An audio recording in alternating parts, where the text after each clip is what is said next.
Oh, alrighty. You are looking live at Sold Out MetLife Stadium, where today the 16-0 and playoff bound New York Giants will be taking on the 0-16 Dallas Cowboys. And why the Dallas Cowboys 0-16? Because they suck. Welcome to the Gridiron. Anybody out there at all is going to spend a little bit of time with me here this evening, I greatly appreciate it. Thank you so much. Or if anybody's going to spend any time watching the replay of this, thank you. I greatly appreciate it. Thank you. I'm going to try to go about 30 minutes here tonight. What's up, Jersey guys? Hey. Shoot my mouth off for about 30 minutes. Anybody got anything to say, please feel free. Fire away, throw in the chat box. I usually try to check on the chat box, once I get going, like every 5 or 10 minutes or so. So I see something in there, I try to respond to it as fast as I can. So please feel free, fire away. Plus, also, instead of me just rambling on half an hour or whatever, it's nice to talk to another Giant fan. So please feel free, fire away. Before I get started, if anybody wants to help support my channel out, it would mean the absolute world to me. In the description box below, the top link in the description box takes you to my membership page. I got 3 different membership levels. The first one's called the Saquon. Second membership level I got is called the Lawrence Taylor. And the third membership level I got is called the Gridiron. Each one has their own little perks to them. So if you want to help support my channel out, I thank you in advance. And it would mean so much to me. Thank you. If you are subscribed to my channel, once again, thank you. I could use all the support I can get. But if you're not, please go down below, hit the subscribe button, hit that bell icon. That way, next time I go live or put a video out, you'll be notified, and it's free of charge, right? What do you have to lose, right? But if you are subscribed, I thank you. And then finally, in the description box below, there's 2 Facebook links. The top one takes you to my Facebook group. It's called the New York Giants, the Gridiron. I say this in every video, right?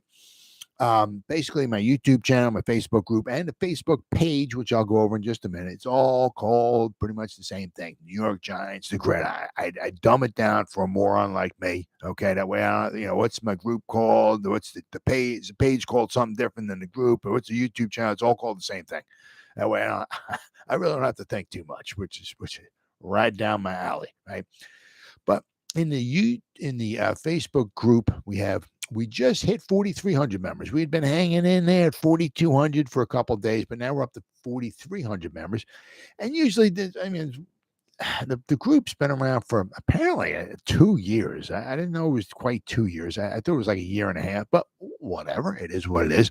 But usually what I wind up seeing is that, once the season gets rolling around, that's when we start picking up more and more members. In the off season, people are either on vacation. There's not that much excitement about the Giants, people watching baseball and stuff like that. But usually once the season starts taking off, the members in the group starts taking off too. And usually what I do is once I get done going live, I'll spend the next couple hours putting stuff in the group and in the page, my Facebook page, I said, which I'll go over in just a second. And I try to get up to like 10 different things in there every day, whether it's I'm sharing an article, I'm just putting a picture, just showing some stats on a ball player, whether I put a video, in there, whether it's a post, a picture, just something, or once again, stuff making fun of the Eagles or the Cowboys, which are my personal favorites, right? I try to get at least 10 things in there every day. And not only do I put stuff in there, but if you become a member, members post stuff in here as well, too. There was a guy, let's see, who is it? I want to give him props here. It fell down here. All right, I got it right here. Let's see here. Who is it?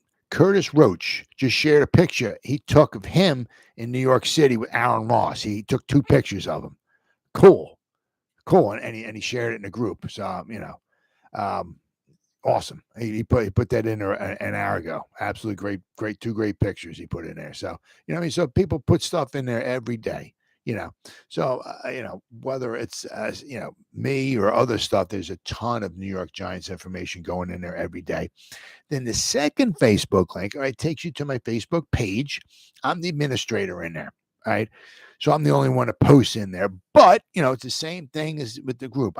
Once I get done going live here, I'll spend the next couple hours just sharing stuff in the group and in the page. As I said, it's the same thing. I try to get up to like 10 different things in there every day. and it's pretty much 7 days a week. If I got internet access, I'm getting stuff put in there. It's every now and then, maybe I might take a night off or something like that with the video if there's not a lot going on. But usually you can find stuff to post, as I said, the same thing, whether it's a video, something just showing some stats on a ball player, I post a picture, I'm sharing an article. Once again, stuff making fun of the Eagles or the Cowboys, which, and once again, my personal favorites. There's a ton of stuff going in there every day. And I don't commingle them. So basically, for the most part, whatever I put in the page, I don't put in the group. Whatever I put in the group, I don't put in the page. I just try to keep the stuff separate, So I said, unless it's maybe it's something making fun of the Eagles. If I see something really juicy making fun of the Eagles, I just got to share that with everybody, right? But other than that, I just try to keep the stuff separate. So if you go to the page and you like it and you follow it and you go to the group and you become a member, you get a ton of New York Giants information every day, 7 days a week. If I get internet access, I'm putting stuff in there. And, and every now and then some people are not quite totally 100% satisfied. So, I always say this, right? If you go to the page and you like it and you follow it and you go to the group, if you're not 100% satisfied, you get your money back guaranteed. All right, with all that stuff said and done, out of the way with, we got the videos go back 2 years. They're all good. Oh, cool. Yeah. No, what is it? The YouTube channel, I've been doing it for a while, but I thought the group, I didn't think the group was 2 years ago, but it is what it is. Facebook knows when I put my group up. So, but Lombardi and Neal, he coached the Eagles back in 57. Yep. The Eagles went after him. Yep. And he said, nope, no thanks. Matter of fact, that was in, I either put that in my, what was it? I don't, it was probably a few months ago. Somebody posted an article on that or something like that. And I copied it and I put it either in my Facebook page or the Facebook group. There's so much stuff in each one. I mean, you'd have to go back. It might take you 7 hours to scroll down and actually to find the article. But yeah, but somebody put that in there. They said that the Eagles wanted to, and he's like, I'm good. But it's funny because, the Eagles in 1960 would wind up winning the championship. So they had, the remnants of, they had some good ball players, obviously, with Chuck Bednarik, and all this. They had some good ball players, but so you wind up taking the Packers who only were 1-10-1. I'll take the worst team in football and the coldest spot in football. I'll go coach there. So got to give the guy some credit. After they fired DeBrov against the Packers. So yeah, good. So it is what it is. That's what I'm saying. Could you imagine if Lombardi started coaching with the Eagles? I'm sure he probably would have whipped them into, right? The Packers probably would have been floundering around going nowhere. But because the Eagles won in 60. They had some decent teams. I'm sure that, he might have got them, whipped them up for another championship or two. So, that's what you, well, it is what it is. We didn't get them, but at least the Eagles didn't get them. So thank goodness for that. Yeah.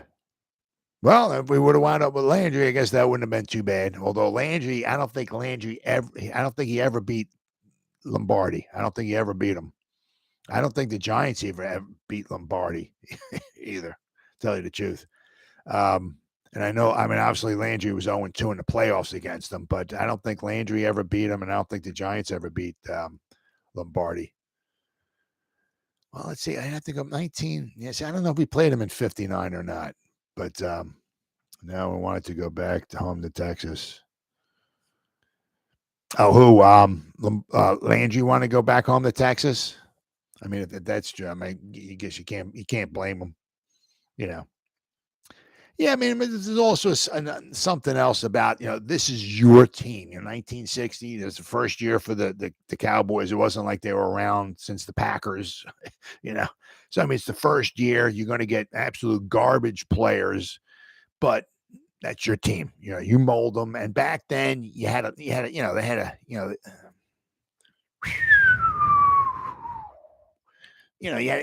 a nice little long leash there going on. It wasn't like, well, now it is nowadays.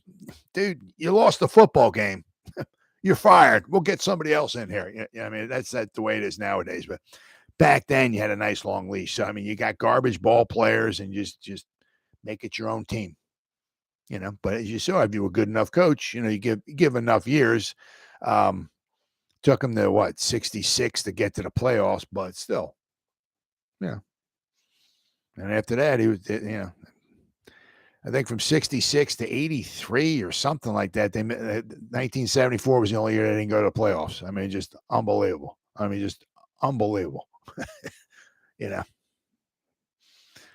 When he played in the AFC for the Yankees, he hated living in New York. Oh, well, see, a lot of people. Yeah, I mean, that's not for everybody. I mean, whether it's the people being crowded or the hustle and the bustle and everything like that. Oh yeah, I mean back whatever. I guess I'm sure back in 1960 or whatever, being in Texas, I mean things are wide open. Farms and oil well, is wide open, right? Unlike his wife too. Yeah. Okay. Yeah, I mean that's not for everybody. I mean, like Fred Dreyer, he didn't want to be here. He was here from 69 to 71. After 71, actually, we traded him to the Patriots, and then the Patriots traded him to the Rams. So he was a Giant, and I don't remember exactly what happened, but we traded him to the Patriots, and the Patriots wound up he went to the Rams. So, but then he had a nice long career with the Rams. So that was good for him. And then also Dallas got a club. He was gone. Oh yeah. Yep. And then I think is it Steve Hutchinson? Is that the dude's name? Like I have to. I don't know. I'm not going to have it here. 1983. We drafted. It's probably not going to be in here. Is it in here? No, doesn't look like it's in here. I think that was the dude's name. Let me if I pop it up here real fast. Let me see. The Giants drafted. There you go. Football guard. Was that him? Images. Wait. Up. Hold on. Wikipedia. Nah, that's not him. What was the dude's name? It's not. No, it can't be Hutchinson because he was born in 70. Giants drafted some guy in the third in the 1983 in the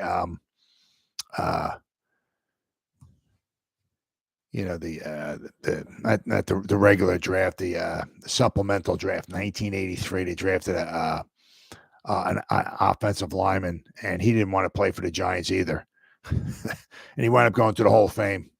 He wound up spending most of his time with Minnesota, and he finished his career with Denver.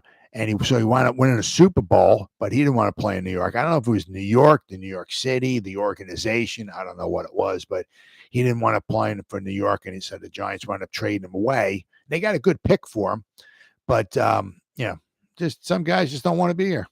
That is what it is, But day 3 was in the books. Zimmerman, maybe Zimmerman, maybe he was drafted 83. The supplemental draft. The Giants traded for him, and I forgot. I listened to him talking like on YouTube or something like that. He said something like, "I didn't want to play in New York," and I told those guys I don't want to be in New York or something. I said I don't know if it was New York because he played from 83 or 84 to 97.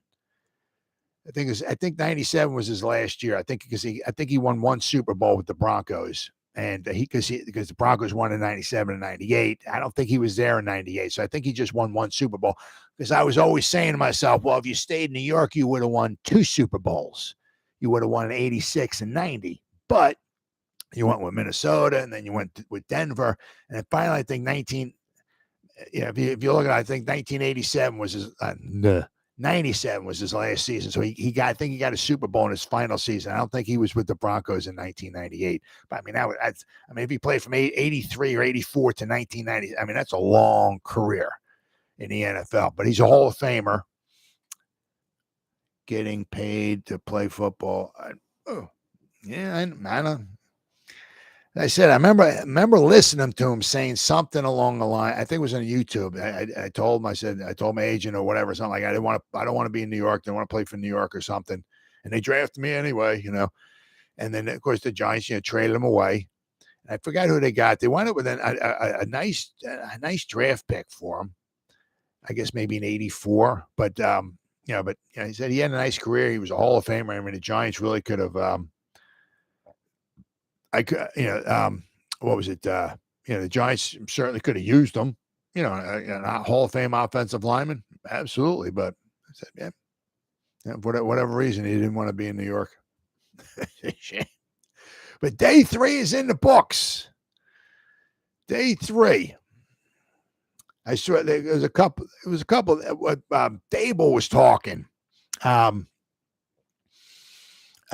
was it? This morning, I guess this morning, because the practice this afternoon, it was like 5 o'clock to 7 o'clock tonight. I guess they held it. I'm down here in South Jersey. Obviously, it's late, but we're getting some thunderstorms down here right now.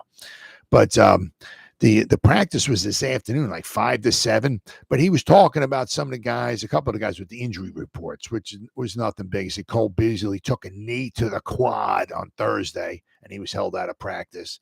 Then he was saying something like, I guess somebody was sore, and he stayed out. And he's like, yeah, Geo. And I thought he meant like Geo or GIO. I'm like, Geo, Geo. I'm like, who is that? Who is that, a nickname for somebody? I'm like, who is that? I'm thinking, who is it? So somebody was sore, so he stayed out. So he was. But then I saw is this the Post? Yeah, the New York Post. They had the injury report. So down at the bottom, it was Javarius Owens. So in other words, Javarius, Owens. I'm like, oh, yeah, that makes sense. So Javarius Owens was, I guess, sore. So he remained out. So he didn't participate. Obviously, he had the guys on PUP. I don't think anybody returned. He was saying everybody still has their own little, timeline. No, there's no like, you pull the hamstring. Okay, hamstrings, the guy will be back in 13 days. That's the way it is. That's the way it always be. Some guys come back in 12 days. Some guys come back in 13. Maybe some guys come. No, it's everybody's different. All these injuries are, there's no timeline, so. But then also said Nacho, right? He was still on concussion protocol, and he said he's making progress. So that's good. But as far, because the problem is trying to get some updates and stuff. And, I get a little updates here and there, but the practice had just ended just a couple of hours ago. I saw Jordan Renan, he tweeted some stuff here. He said, practice number 3, Daniel Jones. So it was kind of, the first day, Daniel Jones was on fire. Not that he was horrible in the second day, but it seemed like the second day, the defense kind of took maybe the step forward. More, they had maybe a better day. Daniel Jones threw an interception. I think there was 4 interceptions thrown in the second day. But Jordan Renan was saying Daniel Jones has really looked good to start camp. He went 18 out of 23 passing in live drills, and he hit some big plays. And then, of course, I'm going to go into Jalin Hyatt. Said this was the most involved we've seen Jalin Hyatt. 4 catches in live drills. And then Jordan Renan says, because Jordan Renan's there. He knows, and this, that, he said his speed is special. So that's good to hear. He also has Bobby McCain's day, his first team safety. Of course, they're just rotating guys in and out. So, just because, McCain's in there, taking first team reps, that doesn't mean that, he's got the inside track. That doesn't mean that. They're just revolving everybody in there. Everybody's going to get some first team reps. Even if I was on the team, which of course I would never be, but they would put me in their first team reps just to look at me and go, yeah, he sucks. Yeah, get him out of it. You know what I mean? So everybody's going to get first team reps. Right. All right. Then we got, I saw Giants.com. They put something out because obviously it's not, it's hard. You get done at 7 o'clock. The practice gets done around 7 o'clock. Maybe you got a bunch of notes. You got to go online. You got to type all this stuff up, hit enter, and get it to go online.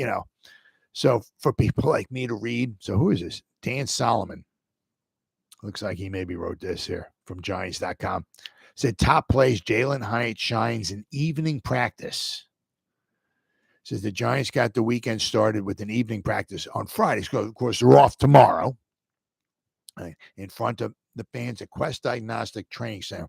It was the team's third practice of training camp, which will follow by a day off for the players before they return back to action on Sunday. I think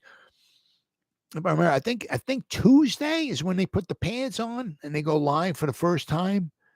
I think because they have Sunday, then they'll have Monday, then they'll have Tuesday. Now, once again, Tuesday will be the third day once again, so I'm not sure if Tuesday will wind up being.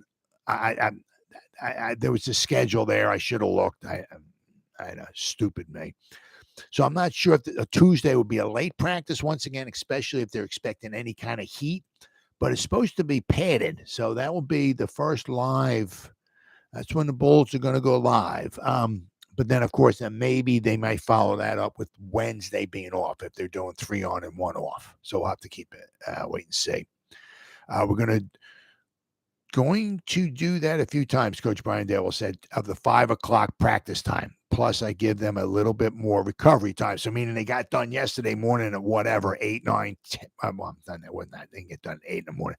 10 o'clock, 11 o'clock in the morning yesterday. So now they, that they don't have to come back till 5 o'clock or so the following day. So they have they have like 30 hours to recuperate.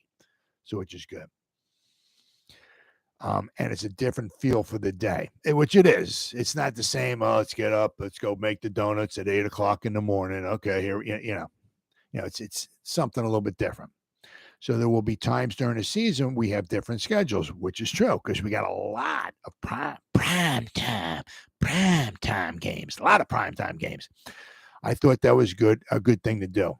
And it says, so he wrote here are the top plays from the day. Touchdowns. They will move the offense even farther back on Friday, starting drives in their own territory. Although they didn't rack up touchdowns, the move didn't come at the expense of some big plays, though. Takeaways. There were a few close calls, but the offense was clean for another day in the turnover department. Cool. Top plays. Saquon kicked off practice with a nice catch and run up the sideline nearest to the fans, who gave the star running back an ovation. That's good. Yeah, they're loving seems like they're really loving the freaking hell out of him, which is good. He certainly deserves it. Daniel Jones kept up the energy with 2 deep completions to wide receiver Darius Slayton during the first 7-on-7 period. Explosive plays have been an emphasis. Not the only one, though, this offseason. You do a lot of research in the offseason, Dable said this week. There are plays you call to be explosive that maybe don't turn out that way relative to how they're getting played.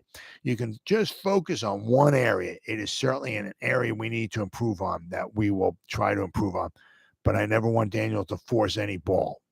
So then it says, it's funny. I just keep hearing this. So this is really nice. I really love this. It seems as if 300 words are far too many before the first mention of Darren Waller, who looked dominant yet again. The connection between the dynamic tight end and Jones was on full display, particularly on plays to the sideline. Somebody also tweeted, I don't know who it was. I don't know if it was Jordan at Rana or somebody, but said, I'm not sure. They showed a picture of Waller. I forgot who was trying to cover him, but said something like, I'm not sure who's going to be able to cover Darren Waller. But he says it's apparent that nobody on the Giants defense can. So that's good to see. Hopefully the guy can stay healthy. Let's see. We've got a few months under our belt of staying in touch and just open dialogue. Ego remove, Waller said before practice. We can tell each other what we're thinking, what he may want, things I've been comfortable with doing. So they got this open dialogue there, which is fantastic. And it's always, a lot of it's like with Dable, it's always not trying to put a square peg in a round hole. If the guy can do this, this, and this, well, that's what you try to, incorporate. It's not like, this is my offense. These are the plays we run. Get used to it. If you can't run them, well, I guess you're screwed then. I guess you'll be standing on the sideline drinking Kool-Aid now. What I mean? So that's not, the way it is. It says, speaking of dynamic duos, Dexter Lawrence and Leonard Williams were a handful on the defensive line. The former can get pressure up the middle, leading the latter to close the deal. Well, as close as you can get in practice against quarterbacks wearing red jerseys.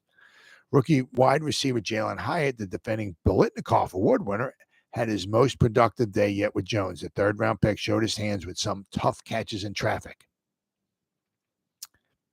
And then kicker Graham Gano has made a franchise record 20 50-yard field goals in just 3 seasons with the Giants. I mean, we're so lucky we got that guy. Next on the list is Joe Danello with 9. And every day, Gano looked like he is only getting better as he enters his 15th NFL season. And we're going to be talking about Mr. I think we're going to be talking about him. I have to look, we look at the article about Mr. Graham Gano in a few minutes here. So the Giants got a decision to make on him after the season's over with. Second-year inside linebacker Micah McFadden broke up a pass. Wide receiver Paris Campbell racked up a few more catches to end the week.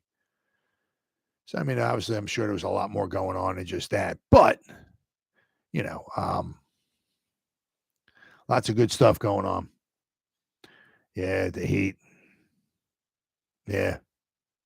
I mean, that's another one of the good things about practicing at 5 o'clock. It's not quite as hot, right? I mean, it's a lot of things. They give the guys more time. It's about probably close to about 30 hours. I guess by the time they got done practicing on Thursday and they had to come back Friday, it was about 30 hours then, I guess. But yeah, the heat down here is just horrible. And today was really bad, really horrible.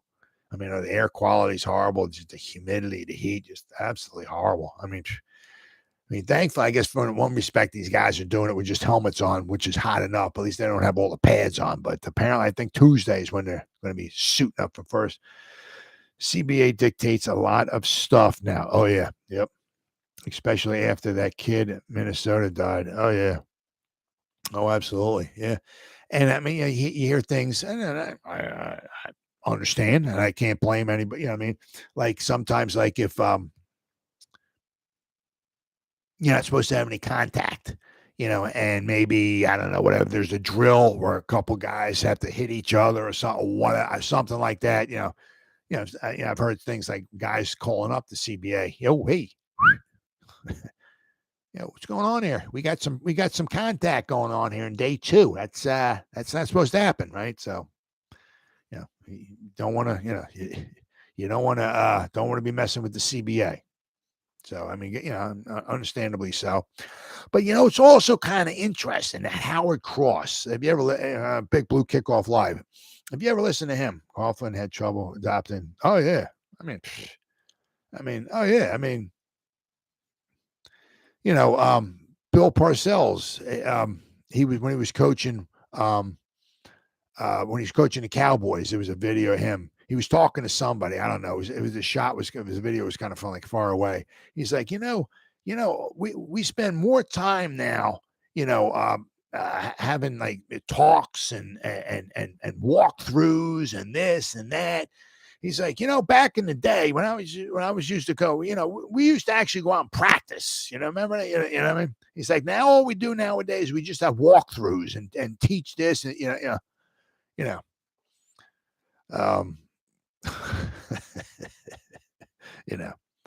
team position,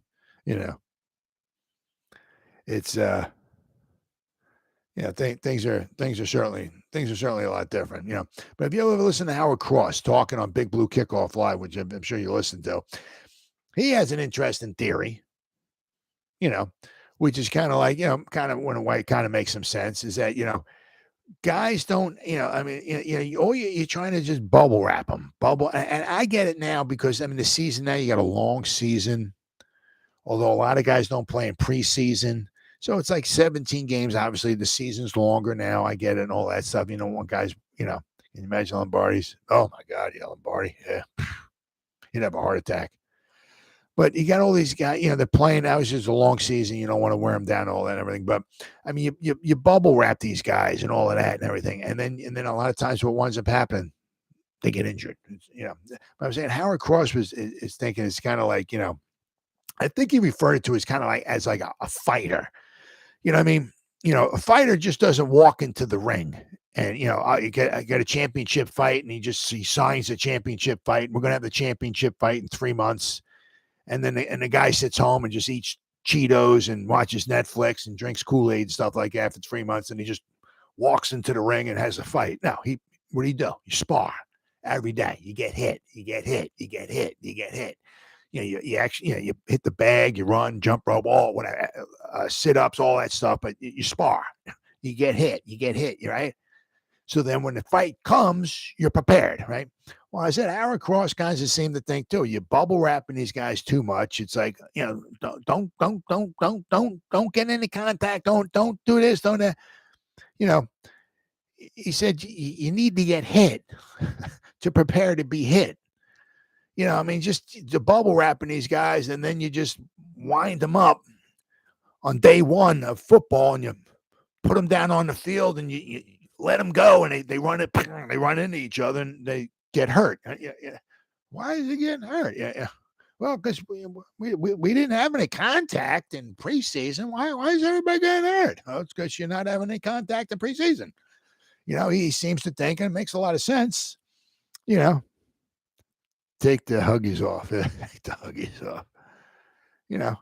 You need contact to prepare yourself for contact. I've said this in quite a few videos. When I played football back, and I stunk, I was horrible. After a few years, I realized I wasn't very good, and I just started losing interest. But when I was in varsity football for high school, we used to have 3-a-days. You got there, whatever, 7:30 in the morning, whatever, 8 o'clock in the morning. I think it was 8 o'clock in the morning. You were on the field from 8 o'clock to 10:30. And guess what?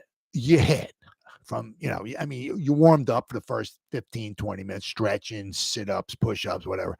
But after that, you were hitting until like 10:30 in the morning. You went in for maybe about an hour. I don't remember if it was till 11:30 or maybe 12. So maybe you got in there, you sat down. I guess if you wanted to, you got to take a shower. But the guys had lunch, sat down, cooled off. Maybe 12 o'clock, you went back out on the field till like 2:30. And you hit, right?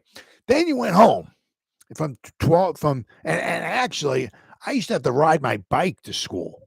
I used to ride like maybe 3 miles away. So I used to have to ride my bike 3 miles to school, do all of this, right? I used to have a backpack with me. So I had to put my backpack on, get on my bike, ride 3 miles home. Okay. And do this all over again. And I'd have to go home. I would take a nap. Maybe I'd take a shower, take a nap. Maybe I'd have dinner. And by 6 o'clock, you have to be back on the field once again. Because this was in August. So it was still light out. Maybe it was like 5:30. But we practiced again from like 5:30 to 8 once again. And you hit. And I said I had to ride my bike back to school at 5:30, be back there at 5:30. All of that once again, get on my bike, go back home once again after 8 o'clock. And you did this for 2 weeks before school started. And that was basically to weed out the people who did not want to play. But we 3-a-days, it was probably Monday through Saturday. We were off on Sunday. So for 2 weeks, so we like 12 days, 12 days out of 14, we had 3-a-days. And I said, pretty much I had to ride my bike back and forth. It was just unbelievably exhausting. It was, and I wasn't very good either. But I don't remember anybody, practicing and like, running and just like Sterling Shepard, last year, just running a 10-yard round. Bam! Oh, what happened? Oh, his ACL, he's gone. He's out for the year. We never had that in high school on grass. Nobody. Maybe you twist your ankle or something like that. What I torn ACLs or Achilles heels. Nothing like that. Maybe somebody, might wind up breaking a bone or something if they, getting piled up on or whatever. But we never had these soft tissue injuries. It's stuff, the ACL stuff that they had now. It's a joke. It really is. They have two hours of practice. They run around with helmets on, no contact, and they complain that and then a lot of them just get injured. And I just saying to myself, it's like, man, what we got? Oh, Teddy's in the house. And I'm like, man, we used to, as I said, we used to have 3-a-days. I mean, for 2 weeks before school. And, we never had any of that stuff. I mean, it was just, guys, we get bruised up and banged up and all that stuff. But we were, a lot of hitting drills and stuff like that. That was just to prepare you for the season, prepare you for the contact and all and everything, I don't know. These guys are just such great physical condition and all of that. And they got the best of everything, the best trainers, the best food. They got all this money and blah, blah, blah, blah, blah, blah, blah, blah, blah. And Sterling Shepard runs a 10-yard route. Bam! His season's over with. Is that what? Huh? I don't know. I just shake my head, man. Sometimes I just shake my head. Well, I don't know if you can hear it, man. There's some thunder going on right now. We got some storms rolling in. Actually, because anything that rolls in from Philly, I'm directly east of Philly. I'm about like 10, 15 miles directly east of Philly. So whatever comes from Philly goes right across the Schuylkill, across the Walt Whitman, the Schuylkill River. I'm sorry, it's the Delaware. Right across the Delaware, right in South Jersey here. So right now we're getting some nice thunderstorms from Philly. The weather is bad up here. Oh yeah, yeah. Right now, we're supposed to have like thunderstorms and all for the next couple hours here. Absolutely horrible. Then I seen what we got here. Evan Neal. Now the guy's like a freaking sequoia tree. But Evan Neal's chef hiring part of Quest to become Giants' next O-line fixture. So he in order to start cooking pass rushes on the field, Evan Neal hired a chef. So that's why he's eating properly. He doesn't have to worry about what am I putting in my body? How am I going to make the meal? Where is it going to come from? This, that, and the other thing, So he hired himself a chef. And he said he lost some weight. He probably lost a decent amount of fat, but he also put on some muscle too. Now, this guy is 6'7". Freaking dude is like a sequoia tree. There's no, you look at him, he's a huge individual, but he's just like a tree. He's just like a big trunk. There's no gut. There's no fat hanging over the side. He's just straight up and down like a sequoia tree. But he said he finished last season at 353. But now he said he weighed in at 345. So he lost 8 pounds, but he probably lost closer to 12 pounds or so, 13, whatever, of fat. He probably put on a few pounds of muscle as well, too. So, he's really looking good. Neal claimed he followed his normal off-season regimen, albeit with one key difference, a personal chef. I was just a lot more conscious about my diet, Neal said before practice on Friday. It was really helpful in terms of what I was putting in my body. Just having meals there for me so I didn't have to think about eating. Yeah, so it's like, whatever he's eating every 3 hours or whatever it is. You tell the chef what you want, what do you want to consume in a day? I don't know, whatever the chef costs, but, they make the meal for you. So good for him. Says in order to make the jump from year one to year two, he envisions in his new body, there is a blueprint for Neal. On the other side of the offensive line, actually, they were talking about, Andrew Thomas. So he saw, what Andrew Thomas did, right? Perfecting his craft and all that and everything, and he's just trying to do the best he possibly can, the most he possibly can to make himself the best football player that he can be. He says, this is pro Football Focus. Neal, who started 13 games at right tackle last season, was graded out as the 80th best tackle in the NFL by Pro Football Focus, who had it with a 41.8 grade out of 100. He surrendered 7 sacks on 453 pass blocking snaps. So it'd be interesting to see, hopefully take that down a little bit. Let's see. And although he made a point not to use it as an excuse, Neal was hampered by his right MCL sprain last year, and that had to hurt him, had to bother him. You're trying to, get off out of your stance and plant yourself and, try to anchor down and all of that against these pass rushers. Boy, that's got to be That's got to be a huge hindrance, having a problem with your knee. Huge. So, it says, with a new physique and restored health, the arrows should only point up for Neal. Absolutely. Absolutely. So that's good to see. I'm really, really glad, he got the chef. So he's trying to do as much as he possibly can. Lighter weight, better footwork. Yeah. Oh, yeah. Absolutely. You should make him quicker, right? A little lighter on his feet, right? Yeah. And stronger, I'm sure. I owe my personal chef to crack open a can of Hormel chili. Well, see, I'm lucky. I got my wife. She's she don't make like all 3 meals, but I mean, at least I have a decent dinner every night. So I'm very thankful for her, without question. Yeah. Cause if not for her, my diet would probably be pretty crappy, but at least it's nice to see Neal's doing.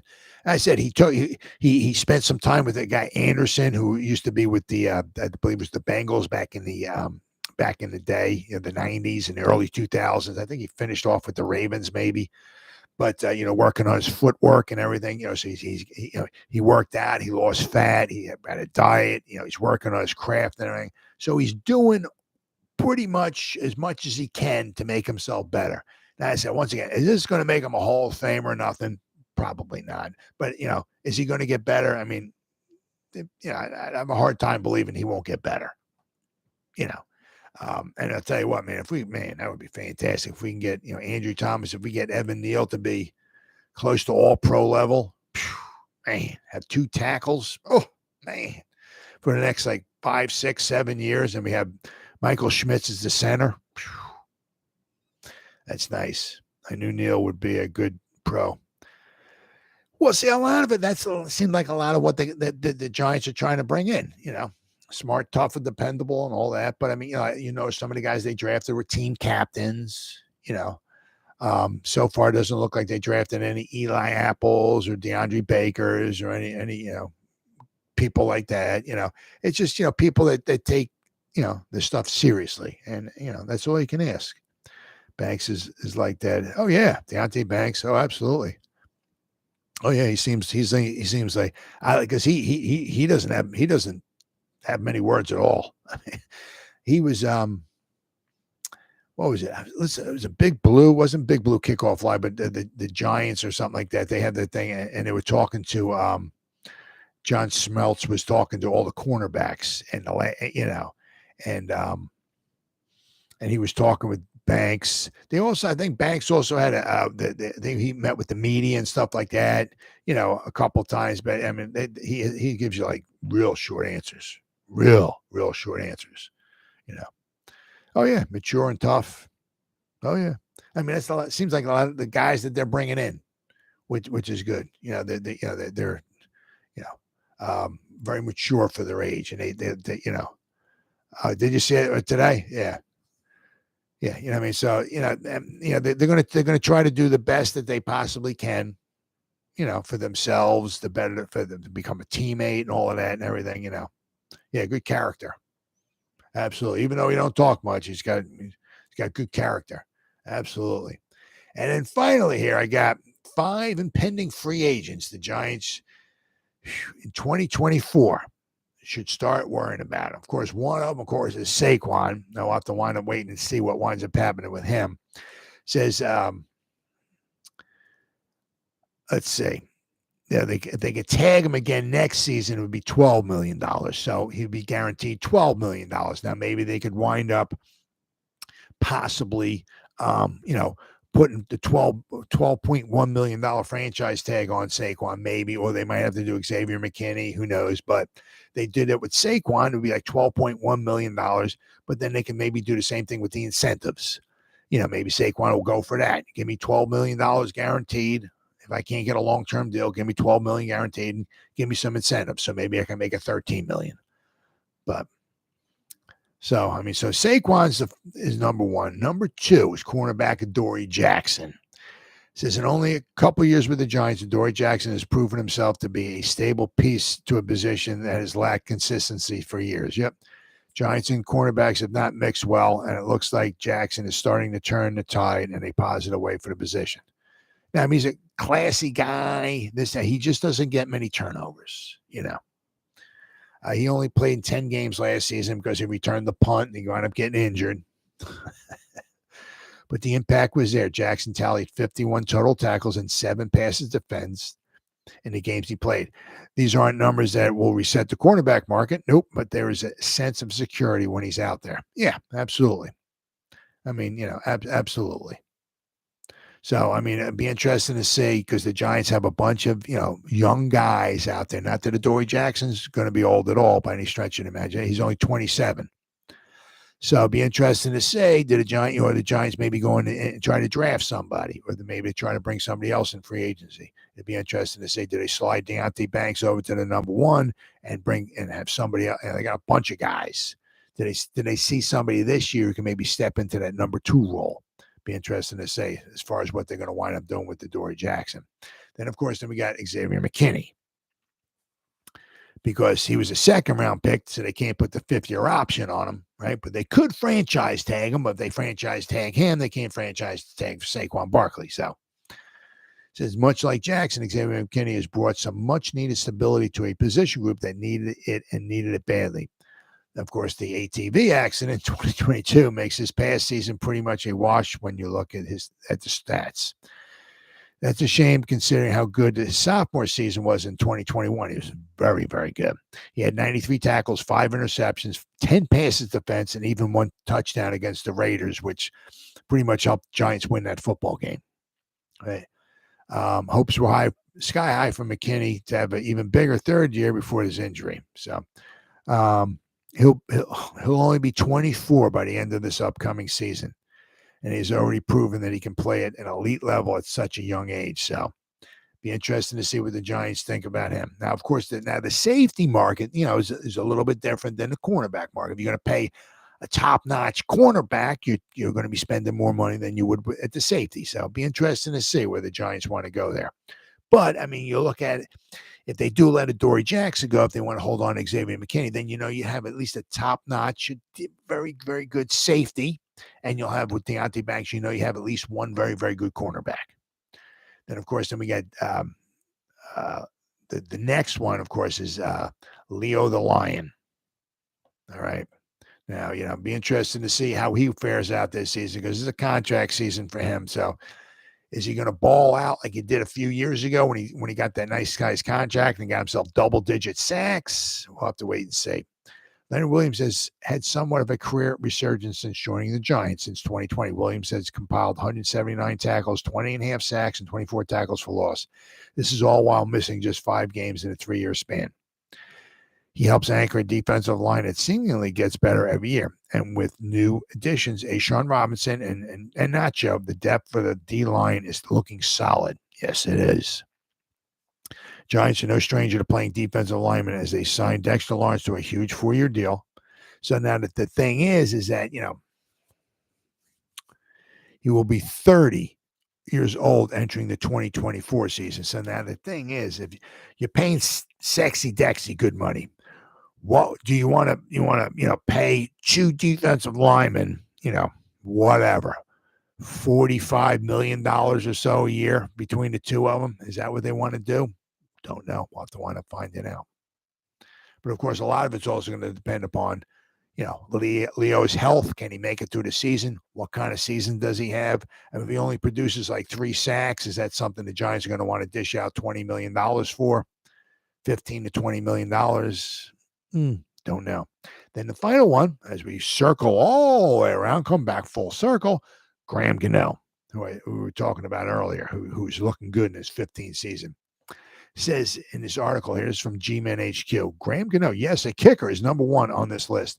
No, that's not insane. A big theme of this article has been consistency, and you will not find a more consistent member of the Giants than Graham Gano.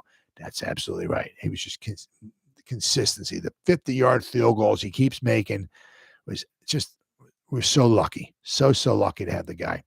Giants have played 50 regular season games since Gano became a member of Big Blue. And guess how many of those 50 games he has missed? 0. He hasn't missed a game. Gano will be on the field every Sunday, and you know he is going to bring his very best every time he laces up his cleats. As a Giant, his field goal percentage is freaking 91.8%. He's kicking 92. Was it 92? 46 out of, all right, what would that be? Okay. He's making 23 out of every 25 field goals. 23 out of 25. Awesome. Awesome. Awesome. His extra point percentage is 95.1. His touchback percentage is 47.3. If you want to argue that Gano has been the best player in the Giants since he's been in the East Rutherford, there may not be too many arguments against the Gano does his job. He will be 37 years old, though, entering 2024. But, I mean, as we've seen, that doesn't necessarily mean that, you're getting 37 years old or whatever, that for the kicker, that you're over the hill. You can't make any more field goals. Maybe he can't make a 58-yarder or a 57-yarder, but doesn't mean his accuracy might not take a plunge, right? We'll get it done with Saquon. I don't like Jackson returning kicks. Yeah, well, it didn't take long before he got injured. Let me tell you what. I mean, you kind of hope that maybe they would. I mean, we had so many. You had so many. I mean, we had other guys who could return. I mean, it's just I couldn't see Jackson catching a punt and just being just such a threat to take it to the house. It's just kind of like, we probably got other guys on of course, this is 2020. Hindsight's 2020. Of course, I get it. But it's just like the thing is like, we had Odell Beckham Jr. returning punts. Now I could see him make a couple misses here and maybe him taking it. Just Adoree Jackson, I just can't see, it was just kind of like a mess. I mean, it was just, some of the return teams were the coverage teams, especially early on. We gave up some big returns early on. Our returns, teams that we have been super spectacular. Just, of course, we've had a lot of injuries, so that you don't get a lot of continuity if you keep putting new gunners in there every week or new return men, and so it's tough to get a lot of good results with bad continuity, right? And I think the Giants had that, especially with the injuries. But I mean, as far as with Brightwell, yeah, absolutely, why not? Now the problem with him is he's going to be on the team, because now because Saquon's back, that's a given, right? Eric Gray, he ain't going nowhere. You got Breida, right? So you got Corbin, you got Brightwell. So, they're only going to probably keep 3, right? And unfortunately for Brightwell, like with Ellerson Smith, they just let him go. He came with the team. They didn't draft Brightwell. They didn't draft Ellerson Smith or whatever, So, and it's a shame because, Brightwell, especially in college, he did a lot of special teams in college. Yeah, but I'm saying, I could certainly see Brightwell, but I don't know if he's going to want to make a team now. So I'll have to wait and see. But I'll be back tomorrow. We'll find something to talk about tomorrow night. But there's no training camp. But at least there's had some good news with the training camp. At least no big time injuries. Thank goodness. It's only been 3 days, but thank goodness we don't have Joe Burrow on our team, or who's the other guy? From the Dolphins, the cornerback who's going to be missing some time. His name's on the tip of my tongue. Real good cornerback. He's been around for about 8, 9, 10 years now. He got injured. He's going to miss a couple months. Burrow's got a strain. 3 weeks for Burrow. Yeah. So I'll have to wait and see. But thankfully, we're not talking about Jalen Ramsey. I think he's going to miss a couple months. So, thankfully, so far, knock on wood, we're not talking about anybody like that. But I'll be back again tomorrow. So, whoever spent any time watching this, thank you. Or if anybody spends any time watching a replay this, once again, thank you so much from the bottom of my heart. Jersey guy, good talking to you once again. We'll see you again tomorrow night. And as always, you guys stay safe out there and go Giants. Woo! Oh, that was horrible. Woo! That was better. Oh, yeah.